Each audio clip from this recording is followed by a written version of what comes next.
My name is Sharlene Pollard. I was born and raised in Old Churchland, Virginia. Miss Sharlene has memories of living in ways that are pretty different from how she's living today. The place I grew up in was called Broadway Street, which now y'all call Churchland Heights. That wasn't that then. It was Old Churchland. I don't know the name it was when I was born and raised. I don't know that name. It was a red clay dirt street. We had an old outhouse, and we had a pump, and we had a potbelly stove. This was in the 1960s. In the bedroom, on one side, me, my grandmama, and my mother. On the other side was my two brothers. And that's how we slept. And at nighttime, we used to use what you call the basin, where we used to do our business in for the next day. And my grandmama had, old Western Indian woman had this stuff that you would put on top of a little lye to keep the smell down. And we had this big old basin where we used to wash up in the morning. My grandmama would make the soap for us. And after we would finish that, grandmama would get up and cook us something to eat. It just was amazing how she would have the coal and the wood on one side. She would make the biscuits, and then she would have they call it stricker fat, which was our bacon, and she would cook that for us in the morning time. Then it was time for school. And that task had its own set of challenges. Back in the day, what y'all call it, the Jim Crow law, we could not go to Churchland Elementary School. We would get on the bus from Churchland. They would take us all the way across the country, and we had to go to Southwestern Elementary School. So we would sleep going to school, sleep coming back. By across the country, she means so far away, it would be in what is now considered Chesapeake. We were poor, but we were so poor that we was rich and loved that it wouldn't bother us because of how our grandmama used to make us feel. Despite her grandmother's best efforts to protect her from harm, the danger from racism was pervasive. I remember when my grandma took us downtown to pay a bill. This white lady and her was friends. This too was friends. My grandmama had the bill in her hand. My grandmama bill was one thing. When the white lady and this other lady got together, say if my grandmama bill was $20, this white lady took this other lady bill and added on to my grandmama, then my grandmama bill became to be something else. We were so, I call it ore, because we was past poor. So it came to be a part of our growing up where you learn to enjoy what you have.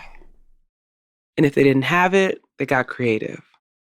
Like when they wanted to watch TV, for example. But one objective. What color I see? When we went to Mr. Johnson's store on Wednesday, we used to watch the Three Stooges, Dark Shadow. I can't remember the other, but it's everything that was in black and white. The old movies. Pardon me, gentlemen. You mean us? Yes. Are you members of the press? Why, I used to be, but I didn't do any pressing. I went through the pockets, sort of a dry cleaning.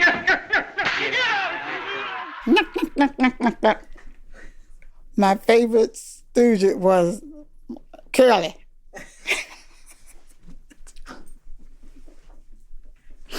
Because I always used to get in trouble when my brother would do something. I'd go,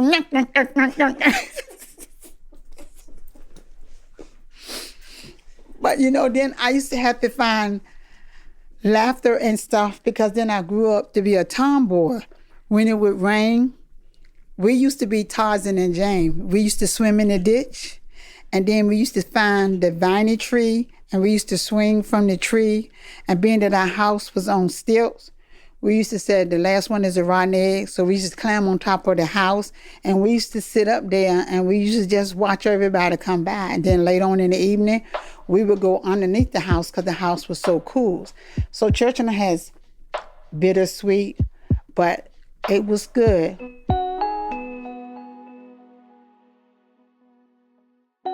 So it's emotional. I had to stop.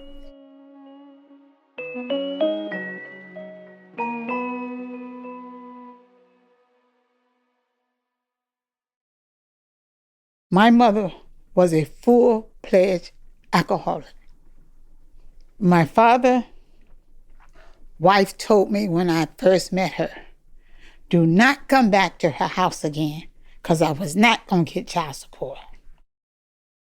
For Sharlene, being a mother meant breaking the cycle, sacrificing whatever it took to give her daughter a life she never had. I wanted nothing like that for her. I didn't want her to want for nothing. If I didn't have it, I would not eat. I worked 3 jobs so she wouldn't see how it was. And then Miss Sharlene was adopted. I was raised in a Pentecostal family. And they said Pentecostal don't lie. And I used to get beat all the time. All the time I got beaten. It was, ooh. It was, ooh.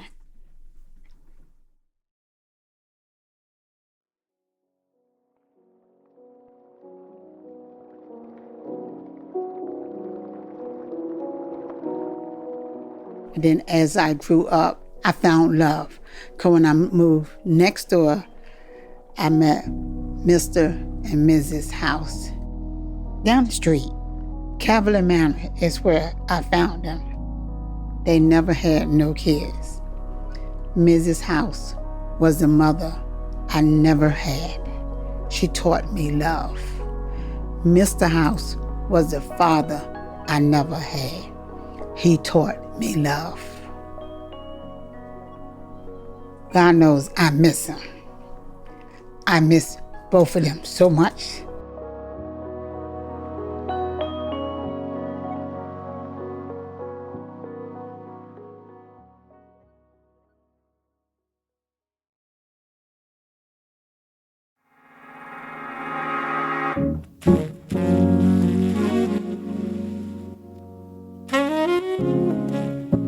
Miss Sharlene finally found love, and she cherishes it, along with all of her memories. I never want to forget where I came from. My flower is in what you call a spit tune. My cast iron flower is in that. The basin, that's where I stood up in to wash up in the morning. I never want to forget where I came from.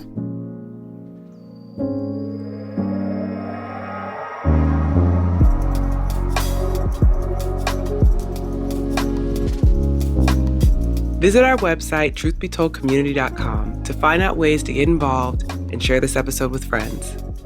This series was written by Jackie Glass and Hannah Sobel, edited and hosted by me, Nicole Hill, sound designed by Trindell Lightburn, and our work has been supported by the Virginia African American Cultural Center through a grant from the Virginia Tourism Corporation. Follow our work by subscribing wherever you get your podcasts. We couldn't do this without people brave enough to share their experiences.